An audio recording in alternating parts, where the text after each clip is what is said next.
வணக்கம் நண்பர்களே, நான் மணிகண்டன். நீண்ட இடைவேளைக்கு பிறகு உங்களை நம்ம சேனல் மூலமாக சந்திக்கிறேன். இது சந்தோஷமான சந்திப்பா அல்லது வருத்தமான சந்திப்பா அப்படிங்கிறது எனக்கு தெரியல. நம்ம சேனல் நல்லா தான் போய்கிட்டு இருந்தது. ஆனால் திடீரென்று ஒரு துரதிர்ஷ்டவசமான சம்பவம் ஒன்று நடந்துருச்சு. குறைந்த செலவில் கோவா போகிறது எப்படி அப்படிங்கிறதுக்காக வீடியோ எடுக்கிறதுக்காக வேளாங்கண்ணியிலிருந்து வாஸ்கோட காமா வரைக்கும் செல்லக்கூடிய அந்த ட்ரெயினில் ட்ராவல் பண்ண வேண்டிய ஒரு நிலை அப்படிங்கிறது நமக்கு வந்தது. அந்த ட்ரெயினில் நம்ம ஏறியாச்சு.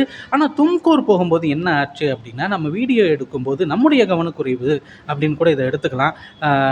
ஒரு திருடன் நம்முடைய மொபைலை தட்டி கீழே விட்டு எடுத்து ஓடக்கூடிய ஒரு நிலை. அதுக்கப்புறம் செயினை புல் பண்ணிவிட்டு நம்ம கூட வந்த 2 பேர் தனியாகவே போக வேண்டிய ஒரு நிலை. ஏன்னா அவங்க வாழ்க்கையில் முதல் முறையாக கோவா போகிறாங்க. நம்ம ஒரு 7-8 தடவை போயிட்டோன்னு வைங்களேன். என்ன நம்ம போயிருந்தால் அவங்களுக்கு குறைந்த கட்டணத்தில் சுற்றி காமிக்கிறது எப்படின்னு உங்களுக்கும் காமிச்சிருக்கலாம், அவங்களுக்கும் காமிச்சிருக்கலாம். தும்கூர் போலீஸ் ஸ்டேஷனில் போய் நம்ம கம்ப்ளைண்ட் பண்ணோம் அப்படின்னா, நீங்கள் கம்ப்ளைண்ட் கொடுத்துட்டு போங்க அப்படிங்கிற மாதிரி தான் சொன்னாங்க. அவ்வளோதான், வழக்கமானது தான். கம்ப்ளைண்ட் கொடுத்தாச்சு, வந்தாச்சு. இன்ன வரைக்கும் அதற்கான எந்த ஒரு ரிப்ளையும் கிடையாது. ஆக தமிழ்நாடு, கேரளா இந்த 2 மாநிலங்களை தாண்டி ரொம்ப மோசமான மாநிலமாக இருக்கிறது கர்நாடகா. அதுலேயும் தும்கூர் பகுதி அப்படிங்கிறது ரொம்ப மோசம். அதனால் நீங்கள் போகிறீங்க அப்படின்னா தயவு செய்து ரொம்பவுமே கவனமாக செல்லுங்க. இது வரைக்கும் வீடியோ வராததுக்கு என்னுடைய வருத்தங்கள்.